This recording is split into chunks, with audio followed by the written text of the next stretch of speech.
Notre environnement en question. Une émission d'explication des phénomènes et interactions relatifs à l'environnement et au cadre de vie. Notre environnement en question, une production de la station régionale de radiodiffusion de Parakou, présentée par Prince Ernest Agbota. Je vous retrouve encore ce samedi matin sur notre environnement en question. Vous avez passé une belle semaine de travail. J'espère que vous passez également un bon week-end. Aujourd'hui, sur notre environnement en question, je reviens sur les zones humides dans le cadre de la journée internationale qui y est consacrée. J'ai comme invité pour parler des zones humides face au changement climatique le professeur Bokono Kanta. Bokono Kanta, bonjour. Bonjour, moi c'est Bokono Kanta, Eustache. Je suis maître de conférence en géographie physique à l'université de Parakou. Également le professeur Fabien Huntondji, enseignant-chercheur à la faculté d'agronomie de l'université de Parakou, en direct avec nous au téléphone. Professeur Fabien Huntondji, je vous reconnais membre du comité des experts du partenariat ouest-africain de l'eau. Avant toute chose, mesdames et messieurs, chers invités, écoutons d'abord Martha Rojas Urego, secrétaire générale de la Convention de Ramsar sur les zones humides, dans le cadre de la célébration du 2 février, Journée internationale des zones humides.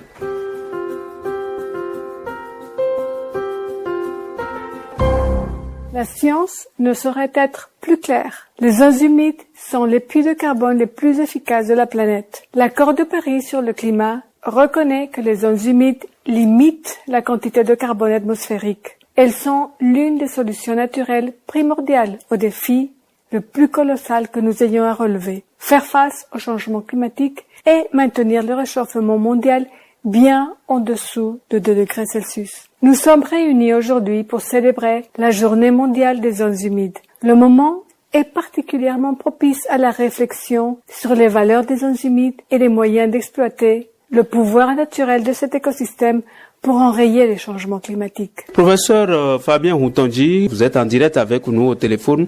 Que dites-vous de cette définition? Une telle définition inclut donc les lacs et cours d'eau, les aquifères souterrains, les marécages et marais, les prairies humides, les tourbières, les oasis, les estuaires, les deltas et étendues intertidales, les mangroves et autres zones côtières, les récifs coralliens et tous les sites artificiels tels que les étangs de pisciculture, les rizières, les retenues et les marais salés.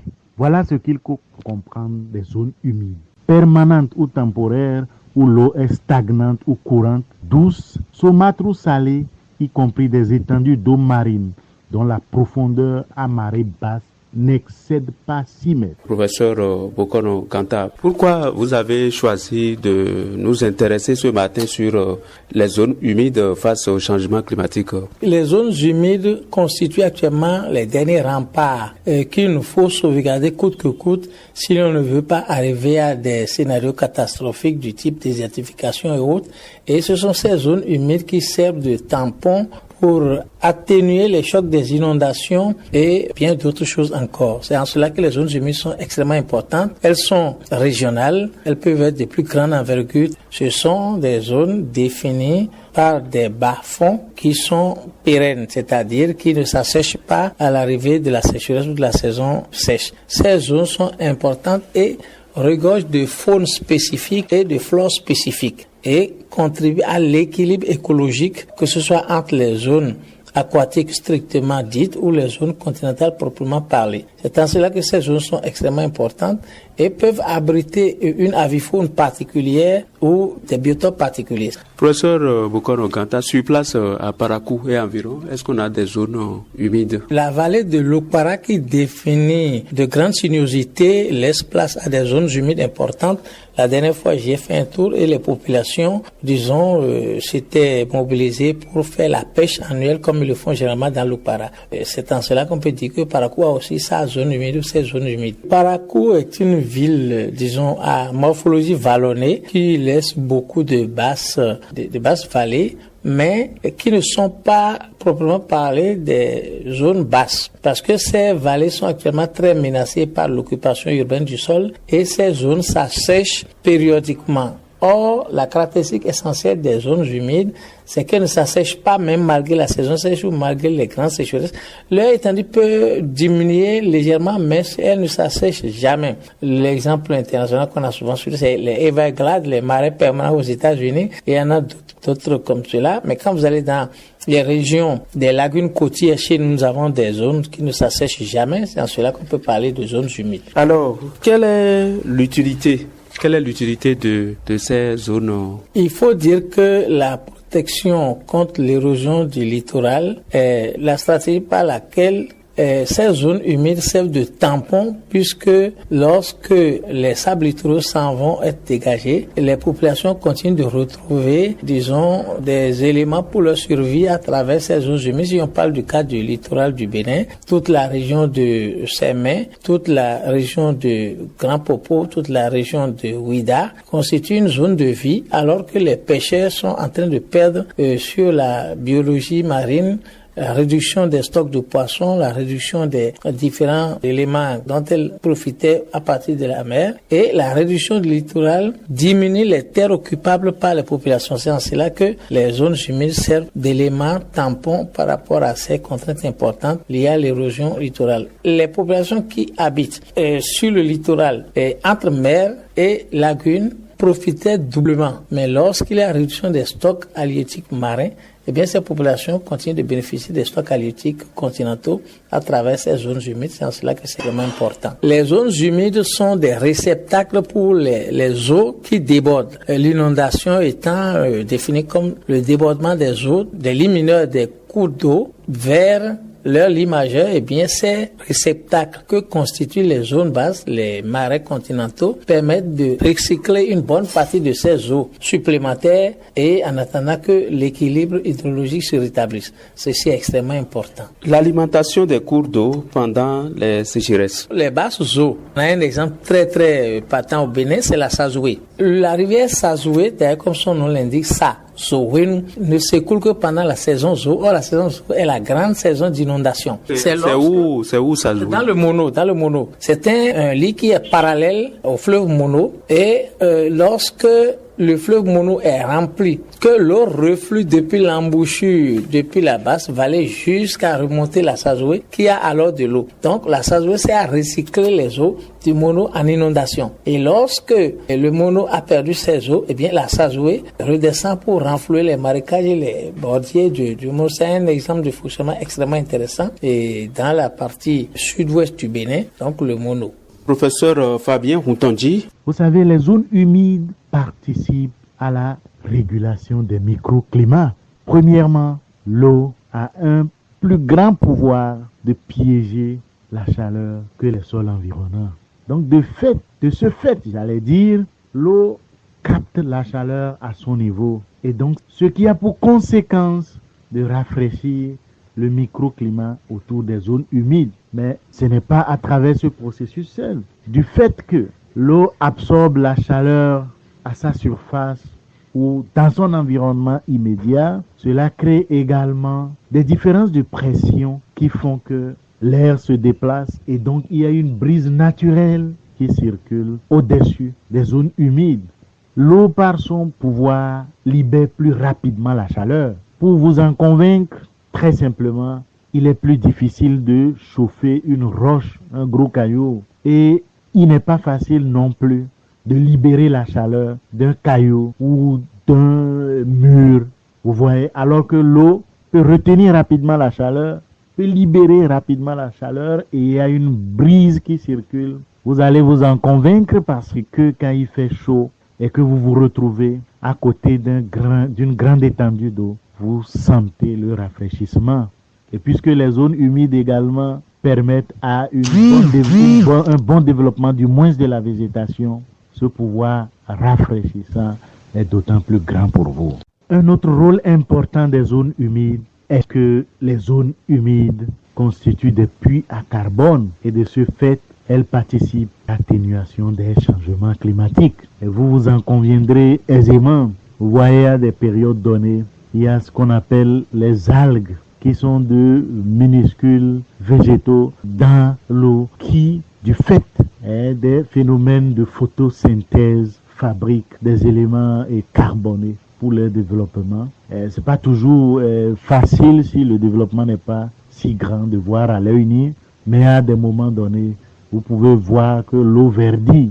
C'est lorsque les algues développent trop qu'on assiste surtout à cela. Ce pouvoir de produire du carbone à ces végétaux minuscules font que les zones humides sont comme des pièges à carbone et retiennent le carbone qui, autrement, aurait pu réchauffer notre atmosphère. Donc, ce rôle d'atténuation est aussi un rôle important que jouent les zones humides. Lorsqu'on parle de dérèglement climatique de nos jours, on se réfère bien évidemment au changement climatique. Et c'est quoi les changements climatiques? Les changements climatiques, ce sont les conséquences du réchauffement de notre planète. Réchauffement causé par la concentration davantage élevée de gaz à effet de serre dans notre atmosphère. Apparemment, le professeur Fabien Houtonji n'est plus en ligne. C'est tellement un problème de correction. Nous continuons donc en studio. Professeur Bokono Kanta. Le réchauffement climatique global augmente le bilan d'énergie au niveau des continents. Et l'existence de zones humides permanente ou pérenne permet d'atténuer l'impact de ce réchauffement et l'impact des pertes en eau du sol, généralement du continent, à telle enseigne que il y a un bilan climatique plus équilibré lorsqu'on a affaire à des zones avec des marécages, avec des zones humides, plutôt que lorsqu'on est sur des continents secs qui n'ont pas les mêmes chances et qui peuvent perdre totalement toutes leurs eaux. Il faut tout faire pour les protéger, pour les sauvegarder. Pendant longtemps, les zones humides ont été déclarées des zones difficiles d'accès, des zones impropres à des activités, mais actuellement, compte tenu de la pression démographique et compte tenu des impacts du changement climatique, ces zones humides commencent à prendre de l'importance. C'est en cela que les populations ont appris à, mettre en œuvre des stratégies pour exploiter leur diversité biologique. Par exemple, les coquilles d'huîtres dont on ne se servait pas beaucoup prennent de la valeur. Les petits poissons de rivière, les petits poissons de lagune commencent à avoir de l'importance. Les crustacés des lagunes. Donc tout cela constitue des apports intéressants et progressivement les populations ont appris à adhérer aux contraintes liées à l'exploitation des zones humides. C'est en cela que on peut dire que ça atténue un peu les impacts d'ordre socio-économique liés au changement climatique parce que ça constitue suffisamment d'éléments d'appoint, d'éléments générateurs de revenus au bénéfice des populations. Eh bien, alors profitez pour nous parler alors des impacts des changements climatiques sur ces zones, c'est-à-dire les zones humides dont nous parlons. Alors le tout premier impact, c'est déjà que ces zones humides vont connaître un rétrécissement en surface, en étendue, compte tenu de la forte installation du fort réchauffement climatique. Et ces zones humides, donc, en se rétrécissant, les eaux vont commencer à devenir eutrophes, c'est-à-dire l'eutrophisation et la réduction de l'oxygène contenu dans l'eau par suite de la diminution de la quantité d'eau au détriment de la concentration des polluants de diverses natures. Ces zones humides vont aussi subir la dégradation de leur biotope compte tenu du fait que certains éléments qui ne supportaient pas des températures élevées ou une salinisation élevée dans certains cas vont être amenés à disparaître. Parallèlement, comme on l'a remarqué sur le lac Nokoué, un peu le lac Kaémé, la lagune de Porto-Novo, il y a une prolifération de plantes nouvelles, d'espèces invasives comme la jacinthe d'eau et puis comme les Pistia stratiotes qui sont des salades d'eau douce qui envahissent compte tenu d'une modification qu'on a remarquée sensible dans ces zones-là. Depuis 1980, il y a l'invasion de la jacinthe d'eau. Puis c'est là que la jacinthe d'eau prolifère dans les conditions qui sont celles que nous avons actuellement, qui causent beaucoup de tort, beaucoup d'entraves à la circulation, mais aussi entraînent parfois des décès de pêcheurs. Plante extrêmement prolifique puisque une jacinthe d'eau produit 1 million de plants en un an. C'est démontré l'IT a fait des études sur cela, il y a eu plusieurs projets. On n'arrive pas encore à maîtriser ces fléaux qui sont liés à des modifications du climat localement depuis 1980. Et il y a aussi que certaines essences profitent de ces nouvelles conditions pour croître ou prendre de l'importance. On a remarqué que l'invasion des Taredo petiti, qui sont des petits parasites qui bouffent, qui détruisent systématiquement les pieds. Les pieds les pilotis des habitations lacustres sur pilotis, réduisent leur durée de vie et c'est cela en rapport avec la modification des zones humides, surtout autour du lac Nokoué. Tous ces impacts, professeur, concernent aussi les zones humides de la Pendjari, Parc W et autres que vous avez su bien évoquer il y a quelques instants. Ah oui, tout à fait, parce que les grands animaux qu'on remarque au niveau de ces écosystèmes forestiers sont obligés de se replier vers d'autres pays où les mares sont encore entretenues. Chez nous au Bénin, on a une migration importante des grands fauves qui faisaient le plaisir des touristes vers des zones qui sont actuellement en territoire burkinabé ou en territoire togolais parce que ces espèces ne se trouvent plus dans leur situation d'équilibre écologique. Il y a aussi une invasion d'espèces sahéliennes. On a remarqué que certaines espèces sahéliennes progressent très très rapidement vers le sud. C'est des épineux que l'on retrouve pratiquement en permanence dans le paysage. Tout ça sont des modifications sensibles. Et l'avifaune ici s'est énormément modifiée. Certains oiseaux ont modifié leur cycle de migration. Et tout cela est lié à l'impact des changements climatiques sur ces zones-là. En même temps, les changements climatiques ont des impacts sur les zones humides. En même temps, les zones humides constituent des atouts face au changement climatique. C'est ce que je comprends. Oui, tout à fait, parce que qu'on le veuille ou pas, ces zones humides restent les derniers remparts, les dernières poches de vie ou de survie pour un certain nombre d'animaux ou d'oiseaux dont les habitats étaient menacés sur le continent stricto sensu dû à la réduction des précipitations, dû à l'augmentation de la température, dû à l'augmentation de l'insolation, ces animaux se sont retrouvés dans leur dernier rempart. C'est en cela que les zones humides doivent être protégées si on ne veut pas tout perdre. Professeur, la protection des zones humides reste aujourd'hui un enjeu majeur dans la protection de l'environnement, mais cet écosystème est en pleine dégradation au Bénin.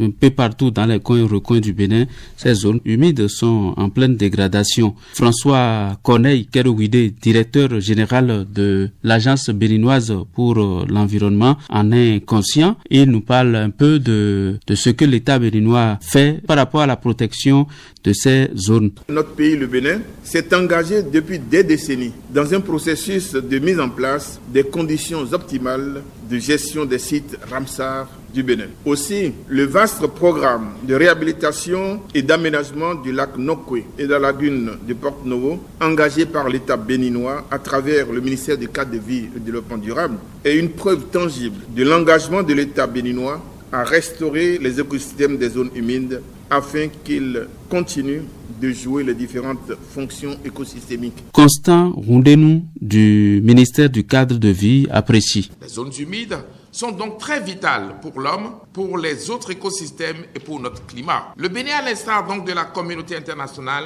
a bien pris conscience et en témoigne son engagement à travers son adhésion et l'adoption de la Convention des zones humides, dite Convention de Ramsar, depuis 2000, à travers l'inscription de 4 sites sur la liste des zones humides d'importance internationale. De 2, l'inscription au pilier 3 du plan d'action du gouvernement, durablement le bien-être social des populations. Et ceci est intégré dans l'axe stratégique 7. Professeur, j'ai compris que les zones humides au Bénin ne sont pas protégées. Malgré nos efforts de sensibilisation, certaines actions importantes du gouvernement. Pourquoi c'est comme ça? Les zones humides ont toujours été considérées comme des milieux malsains. C'est en cela que ça n'avait vraiment pas été pris en compte, protégé. Et en fait, il existait une protection endogène locale du type sacralisation.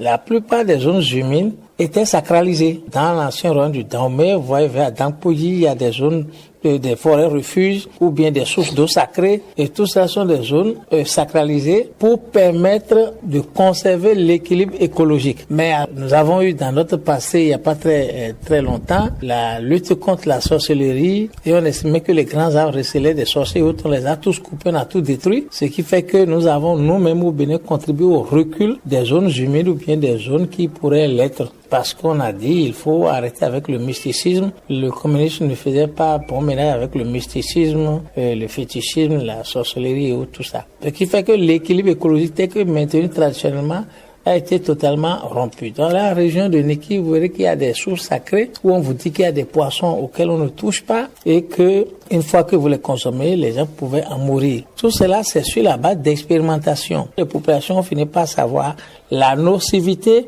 ou l'important de protéger tel site qui était pour la plupart des zones humides et qui permettait de conserver l'équilibre, qui étaient des arbres, des grands arbres, autour desquels se constituait une série d'autres arbres moins importants qui constituaient des îlots forestiers. La protection de type traditionnel local a été brisée. L'État a pris des mesures, des stratégies de conservation de type colonial français et c'est cela qui fait que les deux ont fonctionné séparément et chaque fois que le pouvoir d'État pouvait avoir raison, eh bien, cela contribue à détruire beaucoup de choses. Professeur Boukono Ganta, cette approche de la conservation des ressources naturelles, notamment des zones humides, est avérée, mais suscite quelques questions avec le contexte actuel, selon le professeur Mohamed Nasser Bako, agro-sociologue. Lorsqu'on dit sacré, évidemment, c'est ce qui n'est pas profane. Et la sacralité vient de ce que une collectivité, une communauté s'entend pour instituer ou reconnaître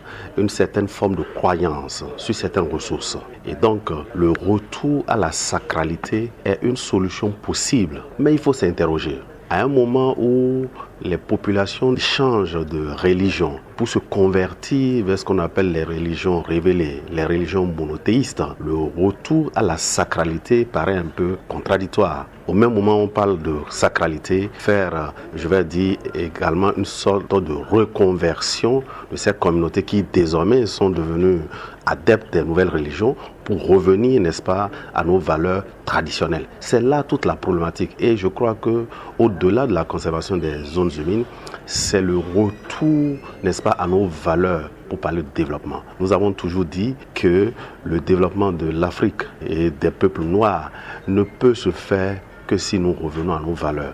Donc, parler de la conservation par la sacralité, c'est un peu dans le même courant qui va consister, après avoir tenté les modèles extérieurs qui ont échoué, n'est-ce pas, à nous dire, est-ce qu'il ne faut pas revenir à nos valeurs traditionnelles, à nos valeurs endogènes. Je crois que c'est cela. Et étant donné que par le passé, ces valeurs endogènes nous ont permis de mieux gérer nos ressources, on peut avoir l'espoir que ce retour aux ressources-là permettra évidemment de conserver les zones humides et de conserver les ressources naturelles de façon générale. Il est vrai que depuis quelques années, avec notre intégration dans la convention Ramsar, on a pris les outils y afférents, eh bien le Bénin est rentré dans le giron des pays qui prenaient à placer de l'importance théoriquement sur papier aux zones humides, parce que si l'on voit toutes les agressions que l'on continue de faire, on jette des produits, on jette des déchets dans les zones humides et tout cela, il y a encore beaucoup de choses à faire. Mais il faut dire que les tests existent, c'est leur application qui devra être internalisée au niveau local, au niveau des départements, au niveau des communes pour que ce soit plus opérationnel et surtout que les populations prennent conscience que la zone humide ne devrait pas être un dépotoir. Contrairement à ce que nous faisons, la plupart des ONG, si vous prenez 10 ONG, à peu près 9 vont verser leurs déchets collectés dans des zones humides parce qu'il n'y a pas de dépotoir prédéfini dans le circuit final, dans la destination finale des déchets ménagers que l'on récupère dans les villes avec un bon circuit de récupération. Oui, c'est tout cela aussi qui constitue les problèmes. Et l'administration fait ce qu'elle peut. Mais est-ce que les zones humides actuellement constituent la priorité? Et c'est la question qu'il faut se poser. Déjà que la gestion des zones forestières pose un gros problème, on n'y arrive pas. Il n'y a pas encore un accord parfait entre la vision que les populations ont des aires protégées, des forêts et autres, et le besoin d'aménagement que les services d'État ont. Toute la question est là. C'est une question, est-ce que la gestion des zones humides a un fondement socio-anthropologique? Est-ce qu'on n'a jamais cherché à savoir quelle perception en ont les populations et comment est-ce qu'elles géraient leurs zones humides avant la surimposition des textes officiels, des lois et autres que nous contrôlons depuis Cotonou? Toute la question est là. Si on arrive à résoudre cette problématique, je crois que on pourrait commencer par solutionner cette question. Il faut une gestion intégrée des aires protégées qui inclut davantage les populations parce que ces aires protégées constituent des facteurs et des sources de vie pour ces populations. On ne peut pas les empêcher de bénéficier de ces zones humides. D'ailleurs, regardez, si vous regardez à Parakou déjà, il existe une loi qui dit que personne ne doit installer des habitations à moins de 30 mètres d'un rivage, d'un bas-fond. Eh bien, si vous prenez tout de suite la route, la voie pavée qui va de, c'est pas pour faire la publicité, de Helvetas à rond-point Guiriobé, vous voyez sur votre gauche toute une série d'aménagements lourds qui sont effectués pratiquement dans le bas-fond. C'est comme ça un peu partout dans la ville. Comme ça un peu partout dans la ville. La dernière fois, le professeur Vaudoun a montré une image vue aérienne où c'est en plein milieu du bas-fond qu'un hibou aurait acheté une parcelle, et c'était à l'occasion de la journée de coopération en présence de monsieur le maire. Oui. Donc c'est des problèmes qui existent. C'est d'abord de savoir, dans une gestion urbaine, la perception de zones humides est différente d'une gestion d'une commune rurale où, jusqu'à présent, on se dit la terre appartient à l'État, les bas-fonds appartiennent à l'État. Mais concrètement, qu'est-ce qu'il y en est, qu'est-ce qui est fait? Toute la question est là. Il faut arriver à intégrer la vision des populations. Il faut arriver à intégrer les perceptions des populations. Il faut arriver à intégrer les stratégies de gestion de leur environnement proche, de leur terroir proche, parce que ça les engage, c'est leur devenir, c'est leur avenir, pour pouvoir arriver à de bons résultats. Merci, professeur. Nous tendons tout doucement vers la fin de cette émission consacrée aux zones humides face au changement climatique. Votre mot de la fin? Bon, il faut déjà savoir, lorsqu'on parle de décentralisation, de déconcentration, il faut savoir ce qu'on laisse, ce que l'État central, la région, le département laisse réellement à gérer aux populations à la base au niveau de la commune. Il faut chercher à savoir est-ce que les zones humides peuvent être intégrées à un circuit de développement touristique qui permettent de générer des petites ressources, des ressources modestes, même s'il le faut, à la commune. Et il faut que la commune décide de savoir si ces zones humides font partie de son histoire ou bien dans quelques années feront partie de son passé. Parfois, il y a des attitudes totalement négativistes. Il y a eu, suite à un changement de climat, il y a eu la disparition d'une rivière qui s'appelait Abomey-Khechili. Et moi, j'ai demandé à savoir, mais pourquoi est-ce que Khechili a disparu? Les gens m'ont dit, les fils du royaume se noyaient trop et le roi a fait prononcer des incantations pour que la rivière disparaisse. Vous voyez? Donc si on a cette vision déjà, ça pose un problème. Et c'est l'un des endroits, l'un des départements du pays où il y a vraiment des problèmes d'eau. En fait, c'est un changement naturel, mais qui a été mis au service d'une idéologie pour dire, bon, on n'avait pas besoin d'eau parce que les fils du royaume se noyaient, on n'a pas incantation proféré la disparition de ce cours d'eau. Vous voyez? Donc, mais si dans le collectif, dans la mémoire collective des populations, les zones humides constituent quelque chose. Il y a des sacralisations qui marchent malgré les lois de l'État. Donc, dans plusieurs endroits, vous allez dans la région de Passila et autres, vous voyez, il y a encore des cours d'eau, des plans d'eau, des ressources qui sont sacrées, sacralisées et avec des cérémonies rituelles tout le temps. C'est cela qui garantit dans une stratégie de gestion psychosociologique le maintien de ces éléments. Et lorsqu'on tente d'expliquer, eh bien, on retrouve quand même un respect de lois environnementales instituées depuis plusieurs siècles et qui continuent d'exister. Même si les gens n'arrivent pas à vous expliquer le pourquoi du comment de la chose, et vous disent c'est comme ça, nos grands-parents l'ont fait, nous respectons. Eh bien, les zones humides face au changement climatique, nous sommes déjà à la fin de cette émission. J'ai cru devoir comprendre à travers les différentes réflexions, les dires de mes deux invités, le professeur Huntonji et Bokono Ganta, que les zones humides sont des remparts qui limitent les effets des inondations. Les zones humides, mesdames et messieurs, atténuent les sécheresses, donc le changement climatique.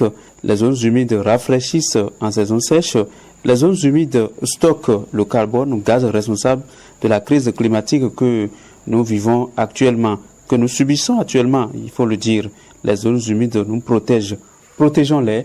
Nous sommes à la fin de cette émission. Infiniment merci à tous les invités, à tout un chacun de vous, mesdames et messieurs. Bon week-end et à très bientôt. Notre environnement en question. Une émission d'explication des phénomènes et interactions relatifs à l'environnement et au cadre de vie.